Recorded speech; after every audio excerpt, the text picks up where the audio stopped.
우리 요엘서 2장 28절에서부터 30절까지의 말씀입니다. 요엘서 2장 28절에서부터 30절까지의 말씀, 우리 한 목소리로 같이 봉독하겠습니다. 그 후에 내가 내 영을 만민에게 부어주리니 너희 자녀들이 장래일을 말할 것이며 너희 늙은이는 꿈을 꾸며 너희 젊은이는 이상을 볼 것이며 그때에 내가 내 신으로 남종과 여종에게 부어줄 것이며 내가 이적을 하늘과 땅에 베풀리니 곧 피와 불과 연기 기둥이라. 아멘. 마지막은 부흥인가 고난인가, 오늘 좀 마지막 시간을 가지려고 합니다. 이 마지막 시대에는 부흥이 있느냐 고난이 있느냐, 여기에 따라서 우리의 신앙의 목표가 달라지고 우리의 삶이 달라지기 때문에 오늘 말씀은 상당히 중요한 말씀이다 말할 수 있을 것입니다. 제가 오늘 좀 찬양을 조금 일찍 끝내고 설교 시간을 조금 일찍 시작을 했습니다. 왜냐하면 오늘 할 수 있으면 좀 다 끝내보려고, 그래서 좀 말씀을 우리가 조금 많이 보려고 그렇게 합니다. 우리 요엘서 2장 방금 28절에서부터 30절까지 읽었는데요. 우리가 알다시피 1절에서부터는 하나님이 여호와의 날이 오고 있기 때문에 너희들은 회개하라, 이스라엘 백성에게 주시는 하나님의 말씀입니다. 지금 같은 경우는 무슨 사탄의 왕국 바벨론에게 주님께서 심판을 하시는 내용이 아니라, 여기서 말하는 여호와의 날은 이스라엘 민족을 심판하기 위한, 그래서 너희는 회개하라, 너희의 마음을 찢어라, 옷을 찢지 말고 마음을 찢어라, 너희의 마음이 나에게서부터 떠나 있다, 너희가 만약에 돌이키지 않으면 크고 두려운 여호와의 날이 이스라엘 너에게 임할 것이다 라는 말씀이 전반부의 말씀입니다.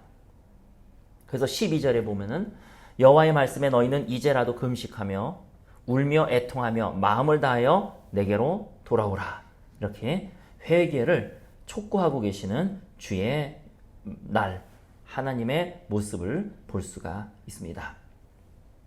그리고 14절서부터는요, 주께서 혹시 마음과 뜻을 돌이키시고 그 뒤에 복을 끼치사 너희 하나님 여호와께 소제와 번제를 드리게 아니하실는지 누가 알겠느냐.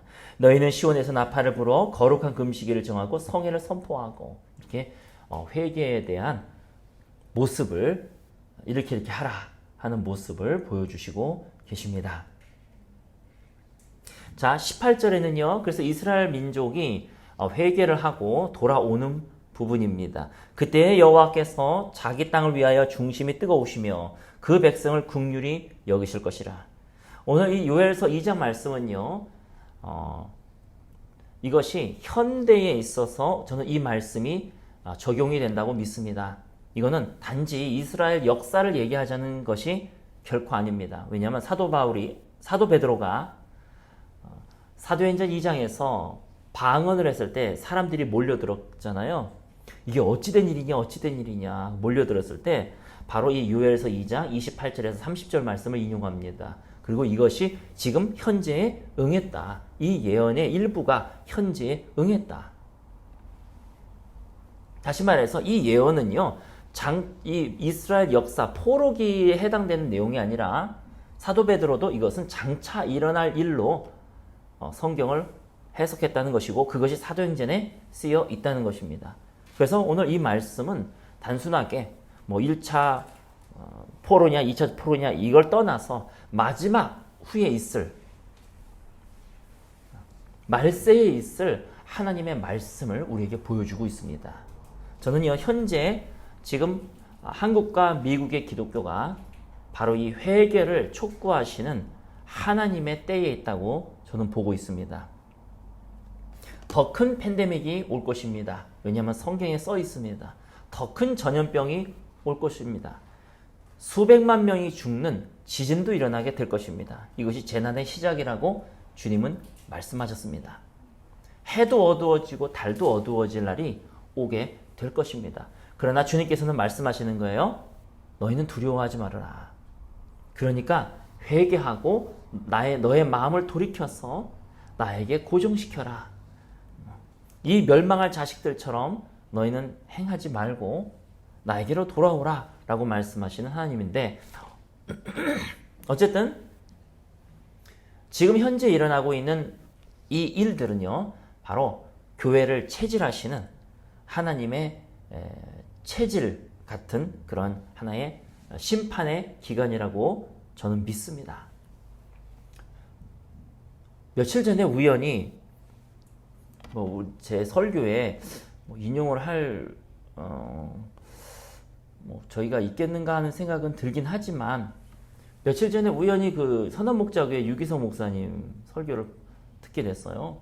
그런데 유기성 목사님이 지난주 금요일인가 한 설교를 이렇게 우연히 듣게 되었는데, 지금 하나님께서 이 기간을 통하여서 교회 두 가지의 교회로 양분되어 가고 있다고, 하나는 정말로 주님 앞에 순결한 신부가 되어지고자 하는 교회, 이 기간을 통하여서 오히려 더 연단되어지고 주님의 순결한 신부가 되어지고 그러는 교회가 있는, 이거 제 표현입니다. 유기성 목사님 표현은 제가 기억이 안 나는데,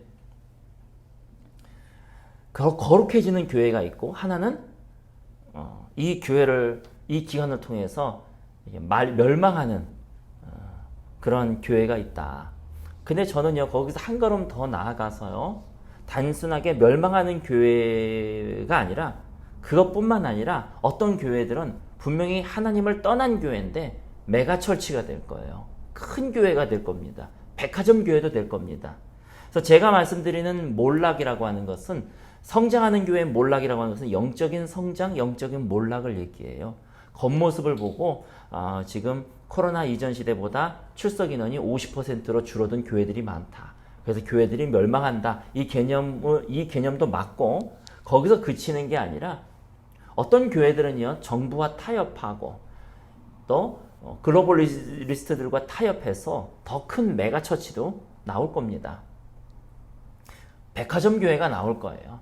그래서 더 부흥된, 이 재난을 통해서 더 부흥된, 하지만 영적인 부흥이 아니라 단지 성도들의 숫자만, 참여하는 숫자만 늘어나는, 영적으로는 몰락한 그러한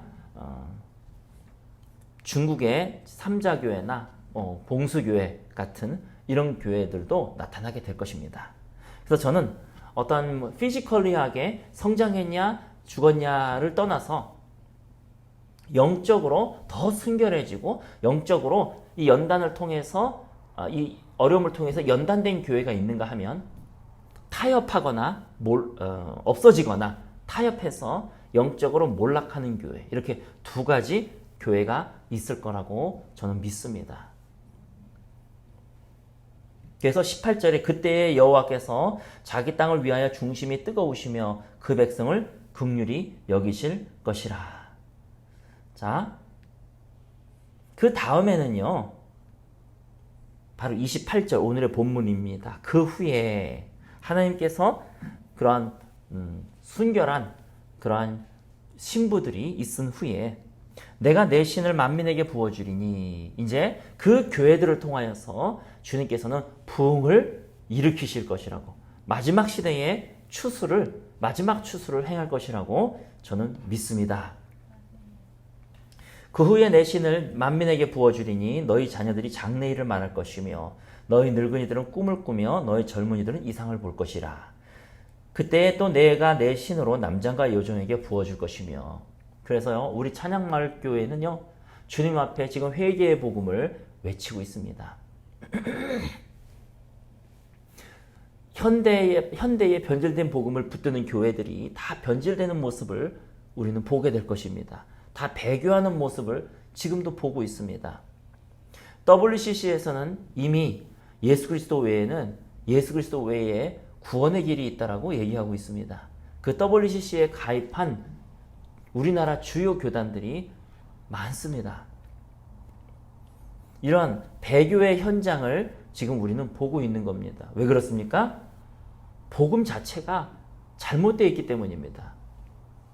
우리 믿음의 선진들, 1차 대각성운동, 2차 대각성운동, 3차 대각성운동을 일으켰던 믿음의 선진들, 청교도 목사님들, 우리가 그렇게 철로역정 얘기하는 존 버년이 얘기하는 복음은 지금 현대의 변질된 복음하고는 완전히 다른 것입니다. 사람이 변하지 않았는데 구원받았다라고 선포하는 현대의 복음과는 전혀 다릅니다. 내가 구원받은 줄 믿는다. 그래서 당신은 믿음으로 구원받았어라고 선포하는, 또 예수님이 나 대신에 죽은 줄 믿는다. 그걸 믿는다고 얘기하는, 예수님의 행적을 믿고 나 대신에 이루신 일을 믿는다고 해서 구원받았다라고 선포하는 현대의 변질된 복음. 또 내가 구원의 확신은 내가 구원받은 줄 믿는 것을 구원의 확신이라고 얘기하는 변질된 복음에서는요, WCC와 같이 이러한 배교하는 일들이 일어나고 있는 것입니다. 그 WCC에 가입된 교단을 얘기하자면요, 얘기 안 하겠습니다. 참 비참하죠. 처절합니다. 여러분들이 인터넷에서 찾아보셔가지고 WCC 가입된 교단 치시면은요, 우리나라에 3분의 2에서 4분의 3이 가입되어 있다는 것을 볼 수 있을 거예요. 도대체 이 양반들은 무슨 생각을 하고 살아가고 있는 건지, 예수 그리스도 외에도 구원의 길이 있다라고 얘기하는데 그게 이단이 아니에요. 그리고 무슨 좀 성령 운동한다고 하면 그게 이단이래요. 이러한 말도 안 되는 일들이 벌어지고 있는 것을 볼 수가 있습니다. 물론 성령 운동을 하는 사람들 중에서 이단이 있습니다. 신사도도 저는 아니라고 봐요. 신사도 운동들, 피터 와그너 계통, WLI 아니라고 봅니다. 저는. 하지만 성령의 은사는 분명히 존재하고 사도, 선지자, 교사, 목사, 복음 전하는 자 하는 오중직임도 반드시 존재합니다. 자, 그런 얘기는 다음에 하기로 하고요. 어쨌든 그래서 여기 보시면은요, 28절에 너희 자녀들은 장래일을 말할 것이며 예언할 것이라는 얘기예요.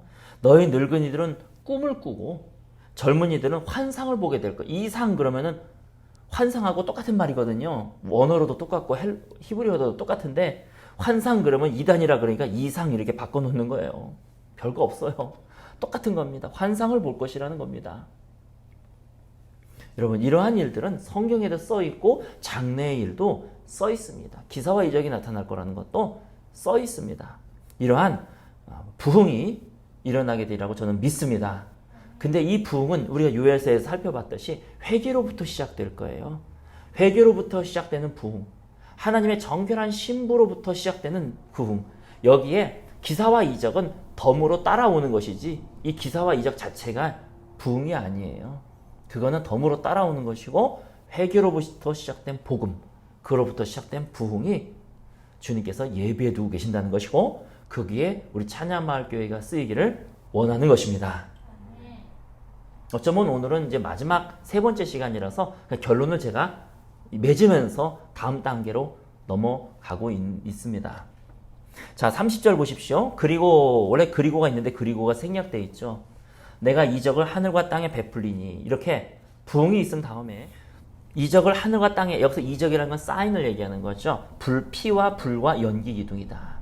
피와 불과 연기 기둥.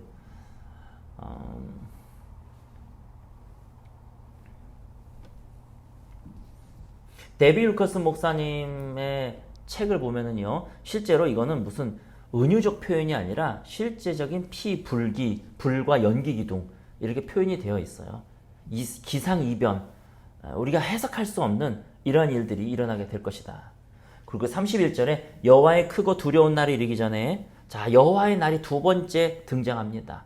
이 두 번째 등장하는 여호와의 날은요, 하나님의 백성들을 연단하고 심판하는 날이 아니라 사탄의 왕국 바벨론을 침몰시키는 하나님의 날인 것입니다. 여호와의 크고 두려운 날에 이르기 전에 해가 어두워지고, 이때는요 천체가 변합니다. 해가 어두워지고 달이 핏빛같이 변할 것이다. 실제적으로 무슨 블루문 현상, 레드문 현상, 이런 은유적 표현이 아니라 데비 윌커스 목사님의 1973년 책에 의하면은, 그분이 본 환상에 의하면 실제적으로 우주에서 뭔가 기류가 나타나가지고 해를 어둡게 만들고 달이 핏빛처럼 변하는 그런 실제 천체의 권위가 흔들리는 그런 걸로 묘사가 되어 있고, 저는 그게 맞다고 봅니다. 왜냐하면 예수님도요 그렇게 천체의 권위가 흔들릴 것이라고 말씀하셨어요. 멀쩡했던 해가 뭐 하루 이틀 정도 이렇게 갑자기 뭐 일식이 일어난다든지 또 달이 하루 이틀 정도 빨갛게 변한다든지 그런 뜻이 아니고요. 그런 뜻이 아니라 뭔가 이렇게 그냥 이전에도 그런 일이 있었고 지금도 그런 일이 있고 앞으로도 그런 일이 있는 그런 일식 월식 이런 개념이 아니고 실제적인 어떠한 하나님의 사인인 거죠. 실제적으로 어느 기간 동안은 달이 어두워지고 달이 핏빛처럼 변하고 그래서 누가 보더라도 아 이거는 일식이다 월식이다 이런 개념이 아니라 이건 누가 봐도 이상하다. 이상해야 그게 하나님의 사인이 되는 것이지 어떻게 일식 월식 이런 걸 가지고 레드문 현상 이런 걸 가지고 사인이라고 말할 수 있습니까? 그건 저는 그렇게 믿지는 않습니다. 누가 보더라도 저건 이상하다. 그러한 일들이 일어날 것이라는 것이죠. 그리고 마지막 이제 하나님의 날이 오게 되는 것입니다. 그리고 바벨론은 무너졌도다. 무너졌도다. 바벨론 사탄의 왕국은 무너짐을 받아서 이제 주님과 함께 영원히 있게 되는 것입니다. 자, 시나리오를 여러분 잘 기억하시기 바랍니다. 지금은 이스라엘 백성들, 교회를 심판하시는 때고요. 그 다음에 하나님께서 채로 걸르신 다음에 그들을 통하여서 하나님의 부흥이 마지막 추수가 일어나게 될 것이고 그 다음에는 피와 불과 연기 그리고 해와 달이 흔들려서 마지막 하나님의 심판이 임하게 될 것이라는 것 저는 그렇게 믿습니다. 우리 베드로전서 4장 17절을 보겠습니다. 베드로전서 4장 17절. 베드로전서 4장 17절 같이 봉독하겠습니다. 하나님의 집에서 심판을 시작할 때가 되었나니 만일 우리에게 먼저 하면 하나님의 복음을 순종하지 아니하는 자들의 그 마지막은 어떠하며. 아멘. 같은 말을 하고 있죠? 같은 말씀을 하고 있죠. 하나님의 집에서 심판을 시작할 때가 저는 지금이라고 봅니다. 그리고 베드로 시절 때도 되었나니. 그래서 만일 우리에게 먼저 하면 그러니까 두 개의 심판이 있다는 거예요. 우리에게 먼저 하면 하나님의 복음을 순종하지 아니한 자들의 그 마지막은 어떠하겠느냐. 이렇게 성경은 말씀하고 있습니다. 자, 우리 다니엘서를 보겠습니다. 다니엘서 9장입니다. 진도를 조금 빨리 하겠습니다. 다니엘서 9장 25절 말씀. 그러므로 너는 깨달아 알지니라. 예루살렘을 중건하라는 명이 날 때부터 기름 부음을 받은 자 곧 왕이 일어나기까지 7 이레와 62 이레가 지날 것이요. 여기는 우리가 메시아 예수 그리스도라는 걸 다 압니다. 어떤 사람들은요 이걸 역사적으로 해석합니다. 그래서 이것을 느헤미야다 이렇게 해석하는 분들도 있지만 제가 나중에 말씀드리겠지만 저는 그 해석에는 동의하지 않습니다.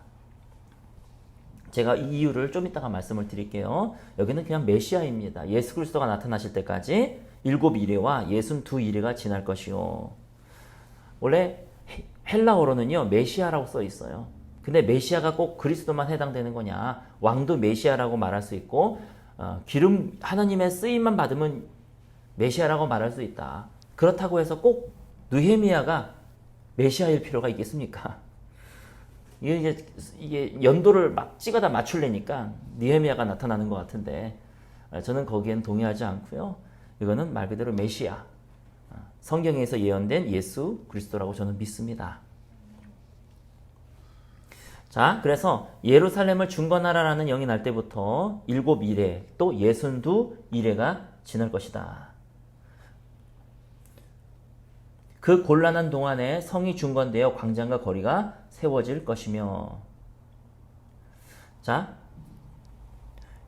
62 이레 후에 기름 부음을 받은 자가 끊어져 없어질 것이라. 장차 한 왕의 백성이 와서 그 성읍과 성소를 무너뜨리려니와. 즉 왕이 바뀌었다는 거예요. 그 전까지는 예수 그리스도의 통치 아래에 있던 왕이었다가 이제 마지막 시대에는요 사탄이 공중곳에 잡은 자, 이 사탄이 뭔가 활개를 치고 돌아다닐 수 있는, 다시 말해서 성도들과 싸워서 승리할 수 있는 권세를 가질 수 있는, 다시 얘기합니다. 성도들과 싸워서 승리할 수 있는 권세를 가질 수 있는 사탄의 왕이 나타날 거라는 거죠. 그래서 26절 예순두 일의 후에 기름 부음을 받은 자가 끊어져 없어질 것이며 장차 한 왕의 백성이 와서 그 성읍과 성소를 무너뜨리려니와 그의 마지막은 홍수에 휩쓸릴 같을 것이며 또 끝까지 전쟁이 있으리니 황폐할 것이 작정되었는 끝까지 전쟁이 있을 것이라고 얘기합니다.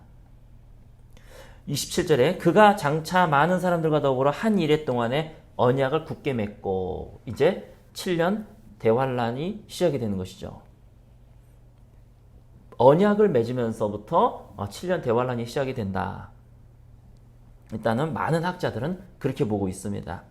그가 그 이래의 절반에, 즉 이래라고 하는 것은 7년을 얘기하는 거니까 3년 반 정도의, 다른 말로 개월수로 따지면 42개월, 그죠? 42개월, 3년 반, 한때 두때 반, 그렇게 표현하기도 하고 한때 두때 반, 그 다음에 42개월, 1260일 이렇게 표현하는 것은 다 3년 반을 얘기합니다. 그가 그 이래의 절반에 제사와 예물을 금지할 것이며 또 포악하여 가증한 것이 날개를 의지하여 그 가장 성스러운 곳에 가증한 것이 설 것이라고 얘기하고 있는 겁니다. 그리고 3년 반, 남은 3년 반 동안 그대로 그 가증한 것이 그 가장 거룩한 곳에 세워진 채로 3년 반이 흘러가게 될 것입니다. 또 이미 정한 종말까지예요. 진노가 황폐하게 하는 자에게 쏟아지리라 하였느니라 하니라. 아멘. 저는 앞에서 왜 이걸 지금부터 이걸 얘기할 필요는 없지만 많은 사람들이 그 느헤미야라고 알고 있기 때문에 조금 얘기를 합니다. 왜냐면은 그 창조과학의 김명현 박사님이 느헤미야라 그랬거든요.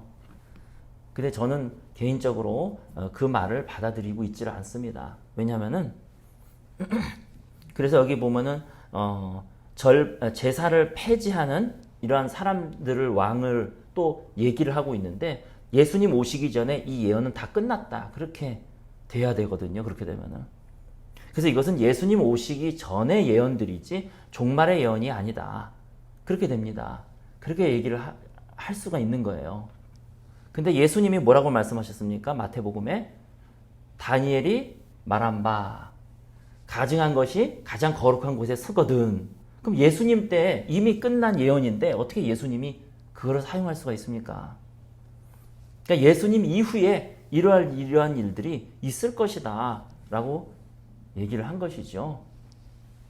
그래서 저는 그냥 지금은 부차적인 얘기인데 그렇게 저는 해석을 하지 않고 그냥 전통적인 해석처럼 메시아가 오실 때까지, 그다가 메시아가 오실 때까지 7년, 메시아가 오시고 사탄이 어떠한 마지막 날에 오기 전까지가 62일에 7일에 62일에, 그리고 마지막 한 일에 7년은 7년 대환란. 저는 그렇게 전통적인 해석을 따르고 있습니다. 그렇다고 무슨 김명훈 박사님에 대해서 제 부정적인 얘기한 게 아니라 그 부분에 대해서는 저는 조금 생각을 달리한다, 그런 내용입니다. 지금 부차적인 걸 얘기를 했고요. 자, 그럼 그 시나리오도 여러분이 기억하실 겁니다.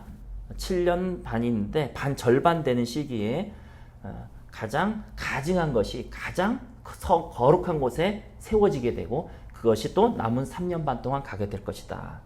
자, 다니엘서 11장을 보겠습니다.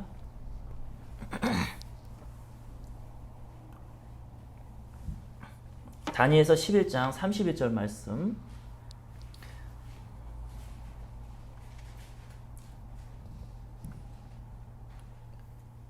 여기 보면은 또 같은 내용이 쓰여져 있죠.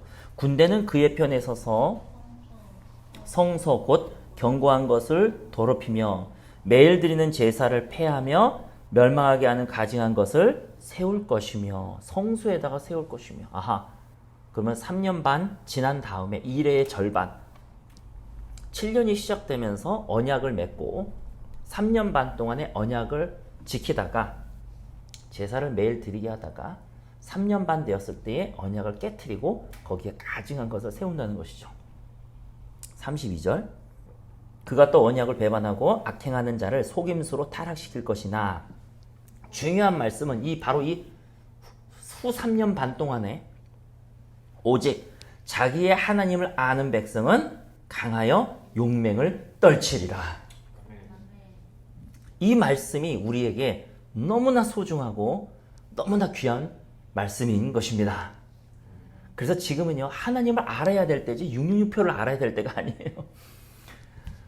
또 심지어는 마지막에 뭐가 어떡하 그걸 알 때가 아니라 하나님을 아는 것이 가장 중요하다는 것입니다. 자, 다니엘서 12장 1절.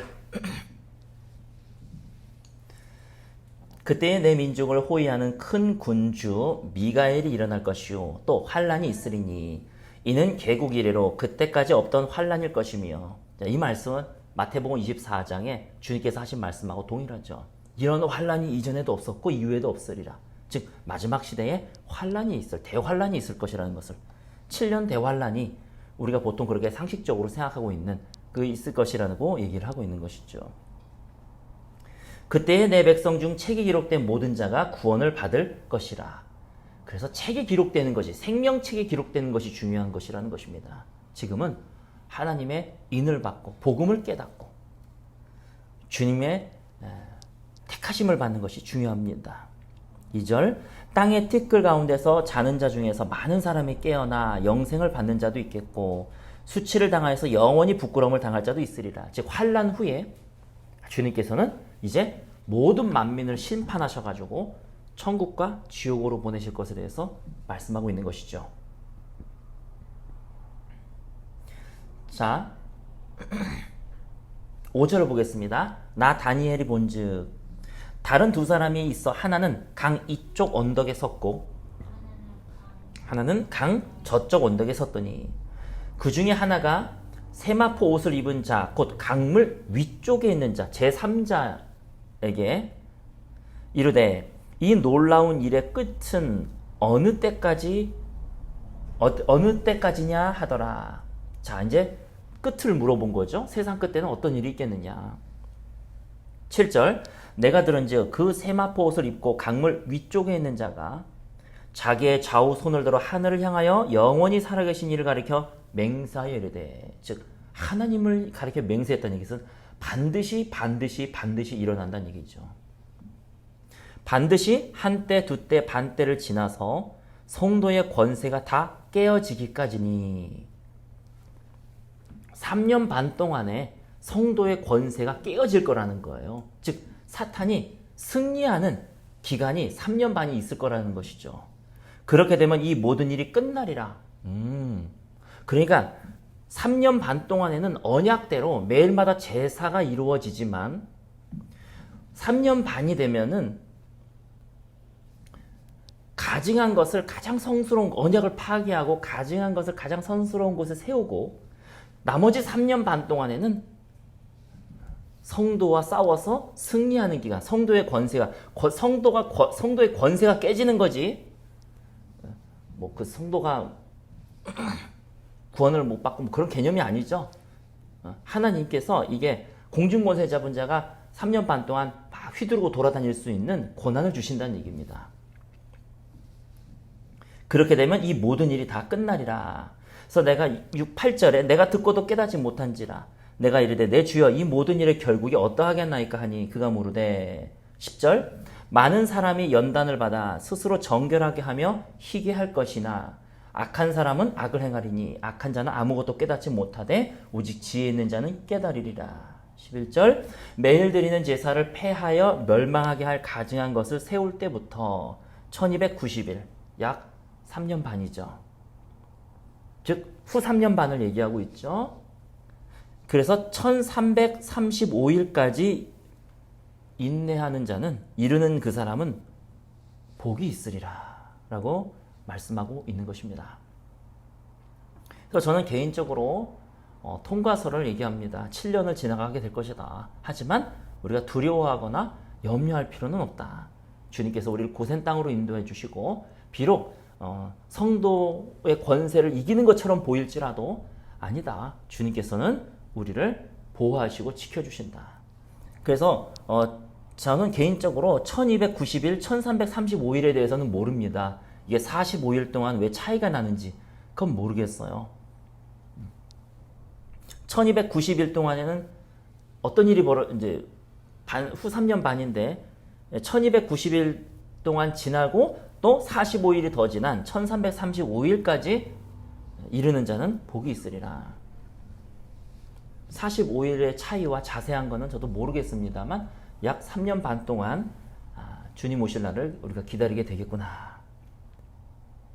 그래서 13절 너는 가서 마지막을 기다리라. 이는 내가 평안히 쉬다가 끝날에는 내 몫을 누릴 것임이라. 아멘. 자, 우리 다니엘서 7장을 보겠습니다. 내 짐승 황상에 대해서 나옵니다. 1절 바벨론 벨사살 왕 원년에 다니엘이 그의 침상에서 꿈을 꾸며 머릿속으로 환상을 보고 그 꿈을 기록하여 그 일의 대략을 진술하니라. 다니엘이 진술하여 이르되 내가 밤에 환상을 보았는데 하늘에 네 바람이 큰 바다로 몰려 불더니 3절 큰 짐승 넷이 어디에서 나왔어요? 바다에서 나옵니다. 짐승 네 마리가 바다에서 나와요. 네 마리라는 거 바다라는 걸 기억해 두시고 첫째는 사자와 비슷하다는 걸 기억해 두세요. 사자. 전통적인 해석은 이 사자는 바벨론을 의미합니다. 바벨론. 자, 5절. 두 번째 짐승은 뭐와 비슷합니까? 곰과 비슷하죠. 곰과. 전통적인 해석은 메대를 얘기하고 있는데 자, 사자와 비슷하고 곰과 비슷해요. 6절에 세 번째 짐승은 뭐와 비슷합니까? 표범과 비슷합니다. 표범. 사자, 곰, 표범. 이 세 번째 동물은 제가 일일이 자세하게 설명을 할 수는 없지만 이 세 번째 동물은 그리스를 보통 전통적인 해석에서는 말을 합니다. 자, 7절에는요. 특별한 형상은 써있지 않고 무섭고 놀랍다라고만 되어 있어요. 내가 밤 환상 가운데서 그 다음에 본 넷째 짐승은 무섭고 놀랍다. 사자, 곰, 표범, 그 다음에 무섭고 놀라운 동물입니다. 7절에 계속 보면 매우 강하여 또 새로 된 큰 이가 있어서 먹고 부서뜨리고 그 나머지들은 발로 밟았으며 그 짐승은 전의 모든 짐승과 다르게 뿔이 몇 개입니까? 10개입니다. 그것도 기억해 두세요. 아, 넷째 번 짐승이 뿔이 10개구나. 내가 그 뿔을 유심히 보는 중에 다른 작은 뿔이 그 사이에서 나더니 첫 번째 뿔 중에 셋이 그 앞에까지 뿌리까지 뽑혔으며 이 작은 뿔에는 사람의 눈 같은 눈들이 있고 또 잎이 있어 그 말을 하였더라. 결국은 세 개를 부러뜨리고 자기 혼자 섰으니까 여덟 번째 뿔, 어쨌든 뿔이 8개가 된 거죠. 10개였다가 거기까지. 자, 11절에 보시면 그때에 내가 작은 뿔이 말하는 큰 소리로 말미암아 주목하여 보는 사이에 짐승이 죽임을 당하고 그의 시체가 상한 바 되어 타오르는 불에 던져졌으며 그 남은 짐승들은 그의 권세를 빼앗겼으나 그 생명은 보존되어 정한 시기가 이르기를 기다리게 되었더라. 뭔가 상함을 받은 거죠. 하지만 완전히 멸망한 건 아니고 뭐가 하나님이 정한 시기까지 놔두시는 거죠.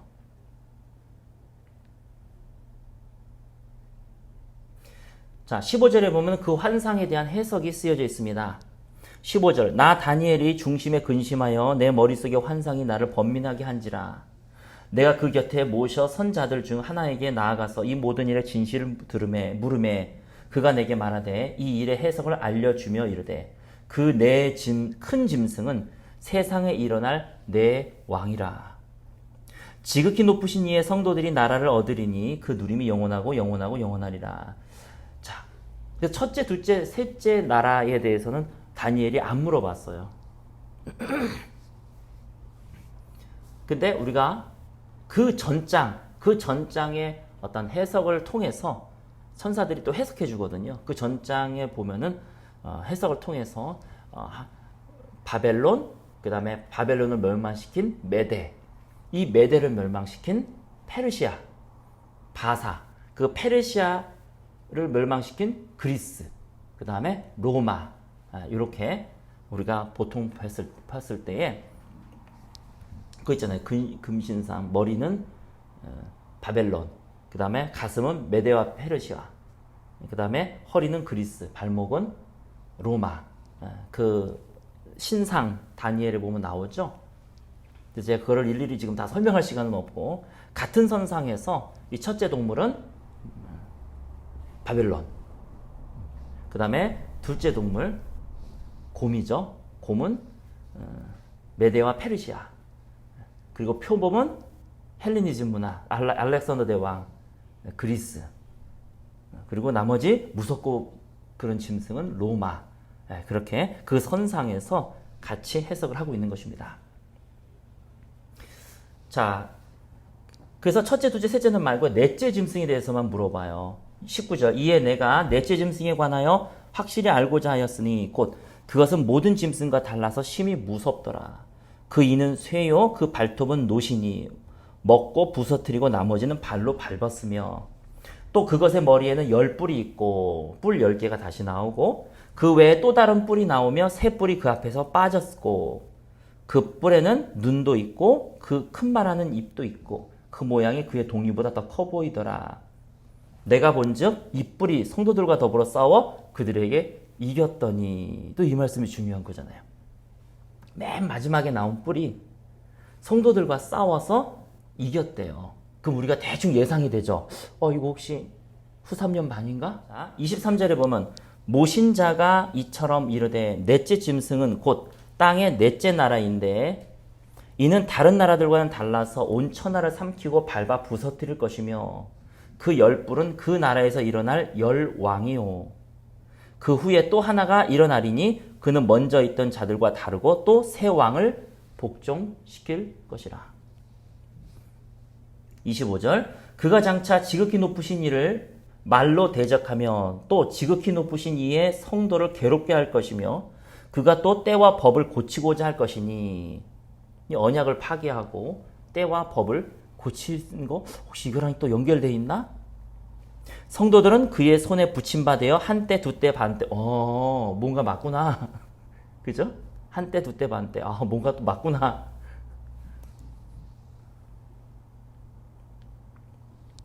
26절, 그러나 심판이 시작되면 이 심판은 바벨론 멸망 심판이구나. 그는 권세를 빼앗기고 완전히 멸망할 것이요 나라와 권세와 온 천하 나라들이 위세가 지극히 높으신 이의 거룩한 백성에게 붙임받으리니 그의 나라는 영원한 나라이라 모든 권세 있는 자들이 다 그를 섬기며 복종하리라. 그 다음에 이제 우리 요한계시록 13장을 보려고 그러는 거예요. 요한계시록 13장 1절을 보시면은 내가 보니 어디에서? 바다에서. 뿔이 몇 개? 10개. 근데 여기는 머리가 7이래요. 그 뿔에는 10왕관이 있고 신손모독하는 이름들이 있더라. 내가 본 짐승은 뭐와 비슷하고요? 표범과 비슷하구나. 그 다음에 또 곰의 발 같고 또 사자의 입 같은데 느끼는 게 오죠? 같은 거 본 거 아니야?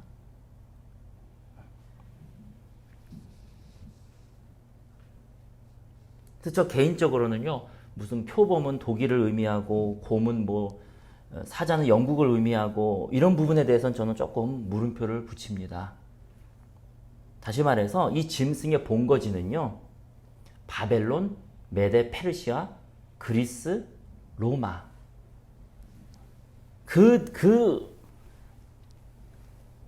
이스라엘을 핍박했던 나라들, 하나님이 심판의 도구로 썼던 나라들, 다시 말해서 사탄의 본거지들 나라들에 대해서 기술을 한 것이라고 저 개인적으로는 생각해요. 그렇게 믿습니다. 3절 머리 하나가 상하였대요. 비슷하죠?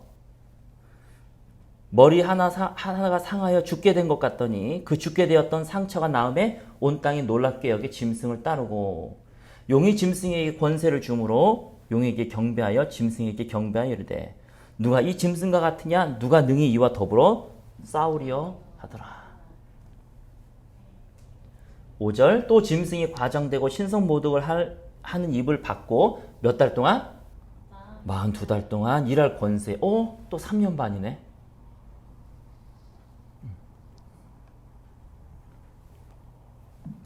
짐승이 입을 벌려 하나님을 향하여 비방하되 그의 이름과 그의 장막 곧 하늘에 사는 자들을 비방하더라.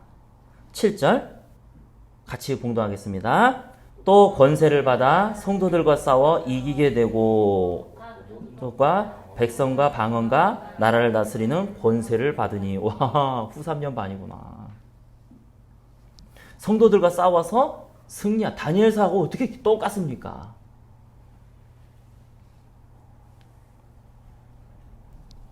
죽임을 당한 어린 양의 생명책에 창세 이후로 이름이 기록되지 못하고 그 땅에 사는 자들은 다 짐승에게 경배하더라. 아까 다니엘서에서도 생명책에 나왔었죠?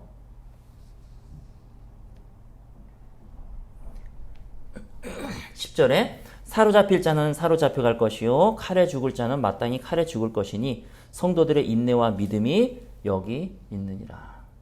우리에게는 인내와 믿음이 필요한 거예요.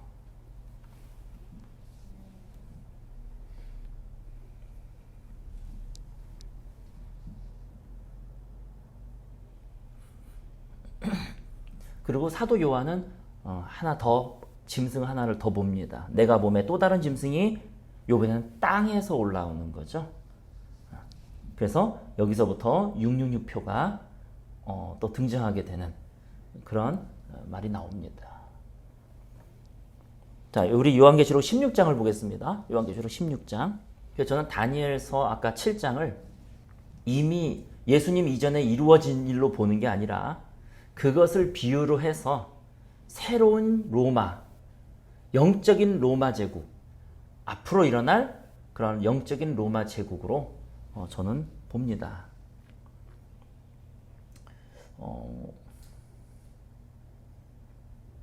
우리 계시록 17장을 먼저 볼게요. 시간이 조금 갔지만 계시록 17장을 먼저 보겠습니다.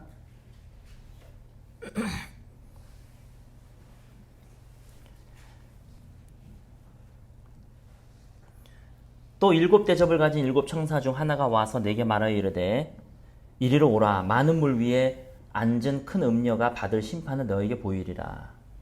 땅의 임금들도 그와 더불어 음행하였고 땅에 사는 자들도 그 음행과 포도주에 취하였다 하고 곧 성령으로 나를 데리고 광야로 가니라. 내가 보니 여자가 붉은 빛 짐승을 탔는데 여기 짐승이 또 나오고 그 짐승의 몸에 하나님을 모독하는 이름들이 가득하고 좀 비슷하죠? 머리가 7개, 뿔이 10개. 그 여자는 자줏빛과 다시 말해서 그 여자 음녀는 이러한 바벨론, 메데, 페르시아, 그리스, 로마 하나님을 대적한 대표적인 나라들, 국가들 그 나라들 위에 좌정해서 마지막 시대에 뭔가를 행한다는 것이죠. 5절 그의 이마에 이름이 기록되었으니 비밀이라 큰 바벨론이라. 큰 바벨론. 땅의 음녀들과 가증한 것들의 어미라 하였더라. 또 내가 보매 이 여자가 성도들의 피와 예수의 증인들의 피, 성도들과 싸워서 이긴다는 성도들의 권세가 깨지기까지 한다는 거하고 뭐가 또 비슷하죠. 그 여자를 보고 놀랍게 여기고 크게 놀랍게 여기니 천사가 이르되 왜 놀랍게 여기느냐. 내가 여자와 그가 탄 7머리와 10뿔 가진 짐승의 비밀을 내게 이르리라. 8절 내가 본 짐승은 전에 있었다가 지금은 없으나 중간에 상했다가 그렇죠? 죽기 직전까지 갔다가 다시 살아난 짐승. 장차 무적행으로부터 올라와 멸망으로 들어갈 자니 땅에 사는 자들로서 창세 이후로 그 이름이 생명책에 기록되지 못한 자들, 또 생명책이 또 나오죠. 이전에 있었다가 지금은 없으나 장차 올 이 짐승을 보고 놀랍게 여기리라. 지혜 있는 뜻이 여기 있으니 그 일곱 머리는 여자가 앉은 일곱 산이요 또 일곱 왕이라. 다섯은 망하였고, 이건 과거죠. 사도 요한이 96년인가 요한계시록을 썼으니까 이미 다섯은 망하였고 과거예요. 다른 하나는 하나는 현재에 있고 다른 하나는 아직 이르지 아니하였으니. 자, 일곱 개의 머리는 일곱 왕을 얘기하는 것인데, 우리 요한계시록 13장을 어떻게 보면 그 짐승을 여기서 해석해 주고 있죠. 다니엘 7장의 짐승을 해석해 주고 있죠.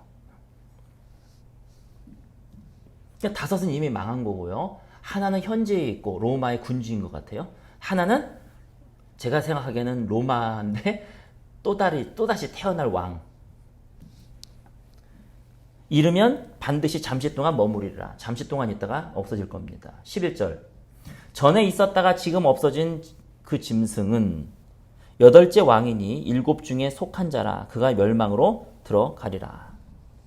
내가 보던 열뿔은 열 왕이니 아직 나라를 얻지 못하였으나, 즉 이 열뿔은요, 다니엘서에서 나온 열뿔, 요한계시록 13장에 나온 열뿔, 이 열뿔은 과거가 아니라 이제 요한 이후에 있을 열왕이라고 성경은 기술하고 있는 겁니다. 내가 보던 열뿔은 열왕이니 아직 나라를 얻지 못하였으나 다만 짐승과 더불어 임금처럼 한동안 권세를 받게 될 것이라고 예언이 되어 있는 것이죠. 그들이 한 뜻을 가지고 자기의 능력과 권세를 짐승에게 주더라. 14절. 그들이 어린 양과 더불어 싸우려니와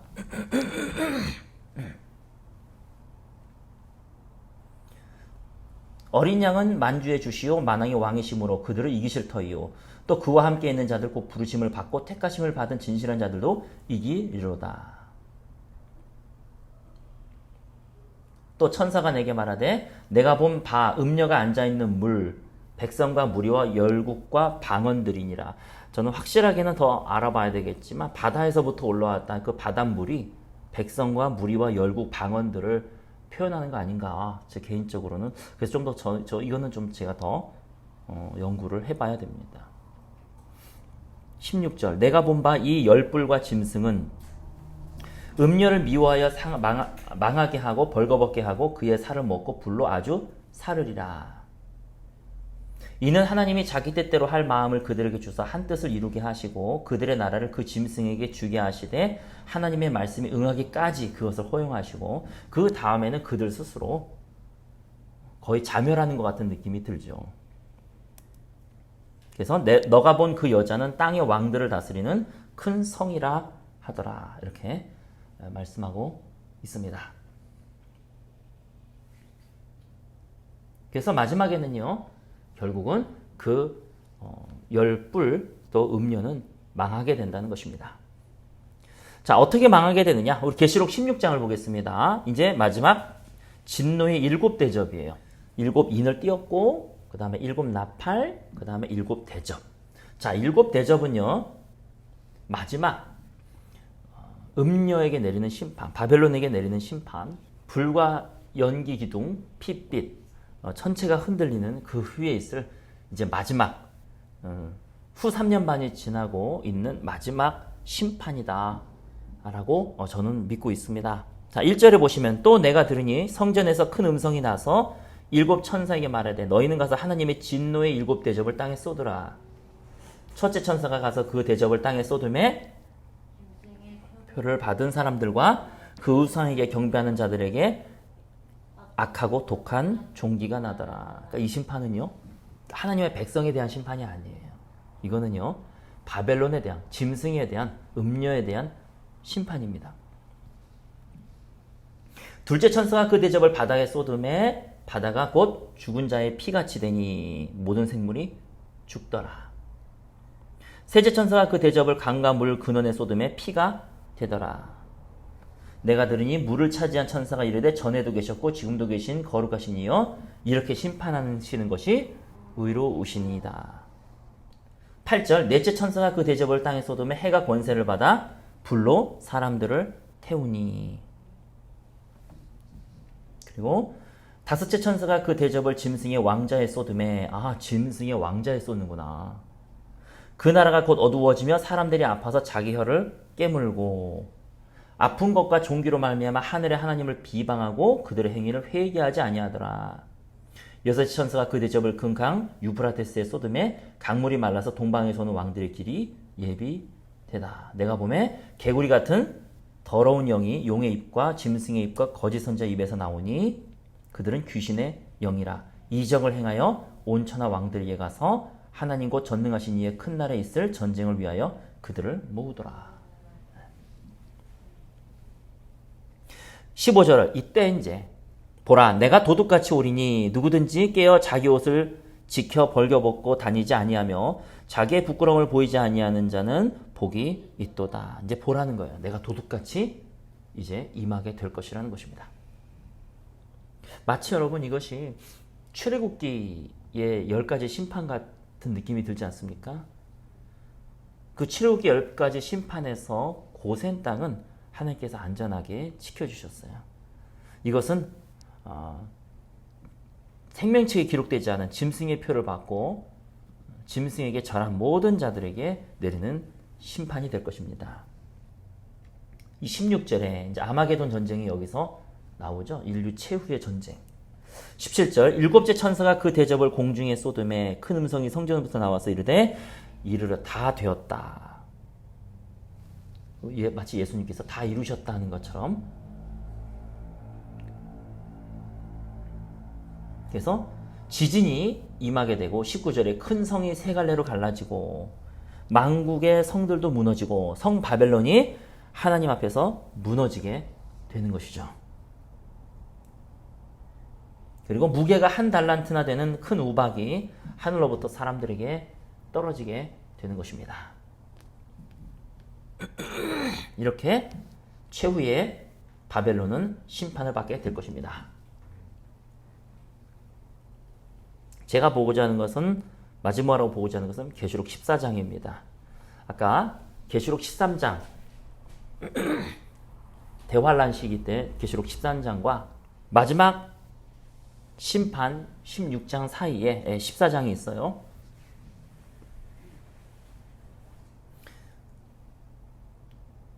(6절에) 보시면 또 보니 다른 천사가 공중에 날아가는데 땅에 거주하는 자들 곧 모든 민족과 종족과 방언과 백성에게 전할 영원한 복음을 가졌더라.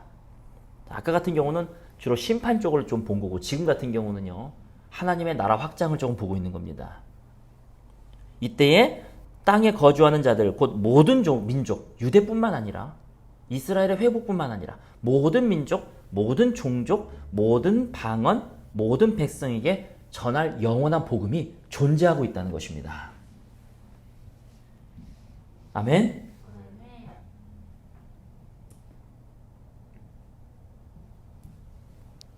그가 큰 음성을 이르되 하나님을 두려워하며 그에게 영광을 돌리라. 이는 그의 심판의 시간이 이르렀음이니 하늘과 땅과 바다와 물들의 근원을 만드신 이를 경배하라 하더라. 자, 14절에 보겠습니다. 14절. 또 내가 보니 흰 구름이 있고 구름 위에 인자와 같으니, 인자와 같으니 그럼 예수 그리스도를 얘기하는 것이죠. 그 머리에는 금면류관이 있고 그 손에는 예리한 낫을 가졌더라. 추수 도구입니다. 또 다른 천사가 성전으로부터 나와 구름 위에 앉은 이를 향하여 큰 음성으로 외쳐 이르되 당신의 낫을 휘둘러 거두소서. 땅의 곡식이 다 익어 거둘 때가 이르렀음이니라 하니. 구름 위에 앉으신 이가 낫을 땅에 휘두르매 땅의 곡식이 거두어지니라. 마지막 때의 대추수에 대해서 성경은 예언하고 있는 것입니다. 마지막 때에 땅에 있는 곡식이 거두게 될 것입니다. 거기에 쓰임받는 저와 여러분 되시기를 축원합니다. 자, 17절. 또 다른 천사가 하늘에 있는 성전에서 나오는데 역시 예리한 낫을 가졌더라. 또 불을 다스리는 다른 천사가 제단으로부터 나와 예리한 낫 가진 자를 향하여 큰 음성으로 불러 이르되 예리한 낫을 휘둘러 땅에 포도송이를 거두라. 그 포도가 익었느니라 하더라. 천사가 낫을 땅에 휘둘러 땅에 포도를 거두어 하나님의 진노의 큰 포도주 틀에 던지며 아하 이거는 멸망받을 자 낫이구나. 알곡은 모아 곡간에 집어넣고 쭉정이는 모아서 불에 태우는 예수 그리스도의 말씀이 생각이 나는 부분입니다. 성 밖에서 그 틀이 밟히니 틀에서 피가 나서 말 굴레까지 닿았고 1600 스타디온에 퍼졌더라. 이것은 마지막 시대에 있을 바벨론 멸망 심판을 얘기하는 것이죠. 우리가 예배 때마다 항상 묵도할 때마다 읽는 성경 구절 누가복음 24장에 보시면 또 이르시되 이같이 그리스도가 고난을 받고 제3일에 죽은 자 가운데서 살아날 것과 또 그의 이름으로 죄사함을 받게 하는 회개가 예루살렘에서부터 시작하여 모든 족속에게 전파될 것이 기록되었으니 너희는 이 모든 일의 증인이라. 아멘. 이제 하나님의 나라 관점에서 이 마지막 시대를 우리가 보는 거예요.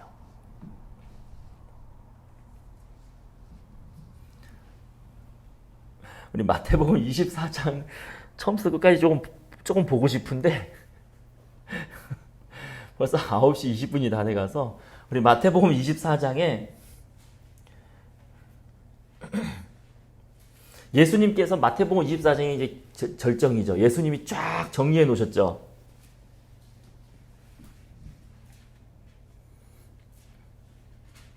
예수께서 갈람산 여기 보시기 전에 제가 간단하게 잠깐 보겠습니다.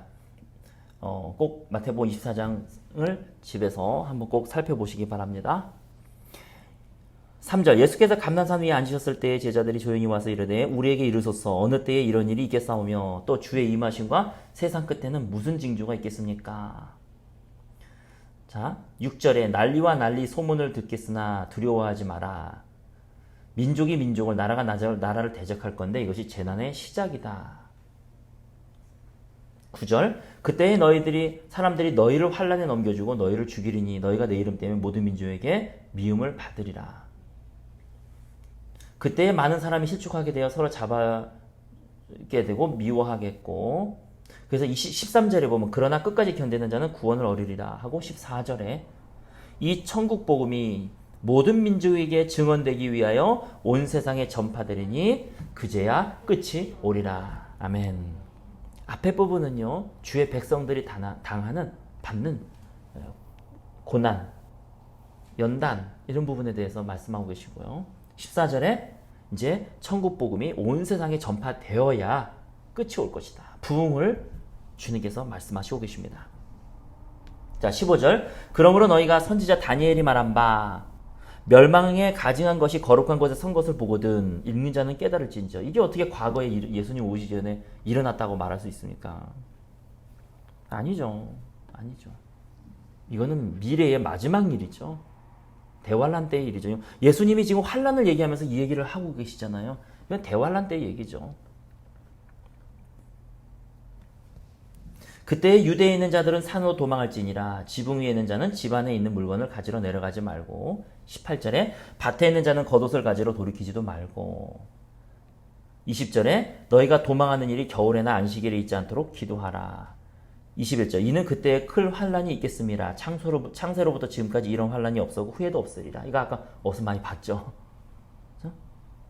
예수님이 이제 쫙 정리를 해주고 계시는데 22절 그 날들을 감하지 아니하면 모든 육체가 구원을 얻지 못할 것이나 그러나 택하신 자들을 위하여 그 날들을 감하시리라. 제 개인적으로는 후 3년 반에 있을 어떤 그런 부분을 말씀하신 거 아닌가 저는 그렇게 보고 있습니다. 멸망한 다니엘이 말한 바 가증한 것이 가장 거룩한 곳에 선 것을 보거든. 그 이전에도 이런 환란이 없었고 앞으로도 이런 환란이 없으리라. 그때 사람들이 너에게 말하되 보라 그리스도가 여기 있다 혹은 저기 있다 하여도 믿지 말라. 거짓 선지자들과 거짓 교사들이 일어나서 거짓 그리스도들과 거짓 선지자들이 일어나 표적과 기사를 보며 할 수만 있다면 택하신 자들도 미혹하리라. 내가 미리 너에게 말하였노라. 그리스도가 광야에 있다 해도 가지 말고 여기 있다 그래도 가지 말아라. 그리스도는 어떻게 임하냐면요. 공중에서 우리가 들림받는다는 거예요. 그래서 27절에 보면은 번개가 동편에서 나서 서편까지 번쩍임같이 인자의 임함도 그러하리라. 그래서 이만희가 예수 그리스도다 그 믿지 말라는 거예요. 저 사람이 그리스도다 믿지 말라는 거예요. 하나님의 교회가 어쩌다 믿지 말라는 거예요. 번개가 동편에서 서쪽으로 번쩍하는 것처럼 주님의 임함도 이렇게 오시는 거지 이 땅에 지금 와 계시고 뭐 이런 거 없어요. 29절 그날 환난 후에 즉시 해가 어두워지고 달이 빛을 내지 아니하며 별들이 하늘에서 떨어지며 하늘의 권능들이 풀리리라. 30절 그때의 인자의 징조가 하늘에서 보이겠고 그때의 땅의 모든 족속들이 통곡하여 그들이 인자가 구름을 타고 능력과 큰 영광으로 오는 것을 보리라. 예수님은요 이때 구름을 타고 오시지 미리 와 계셔가지고 광야에 있다 뭐 이만희처럼 내가 하나님이다 뭐 누구처럼 이런 거 아니라는 것입니다.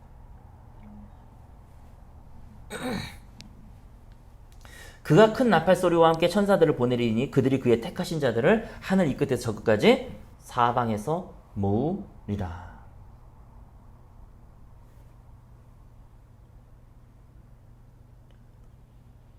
(36절) 그러나 그날과 그때는 아무도 모르나니 하늘의 천사들도 아들도 모르고 오직 아버지만 아시느니라.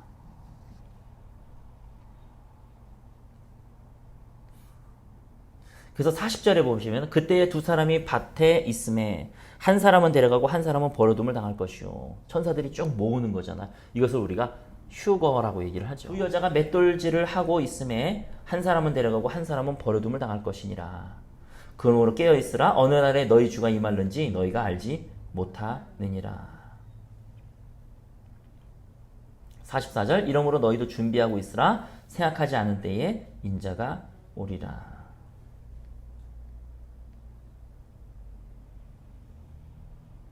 까지 내가 24장을 짧게 우리가 살펴보았습니다. 오늘 여러분 말씀을 기억하시면서 우리 주님의 시나리오를 기억하시면서 우리가 지금 해야 될 일은요.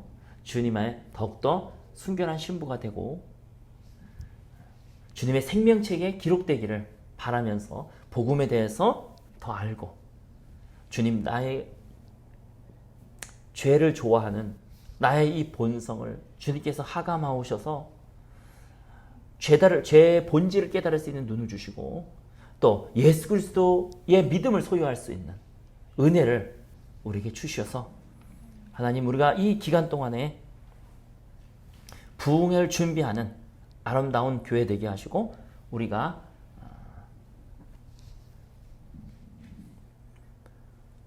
주님의 귀한 신부가 될 수 있도록 같이 기도하겠습니다. 하나님, 이 시간 우리에게 영의 눈을 열어주심을 감사합니다. 아주 미약하게나마 또 우둔하게나마 주님의 마지막 구절에 대한 부분들을 우리가 보면서 하나님 우리가 감사히 이것을 받았습니다. 우리가 지금 기도하는 것은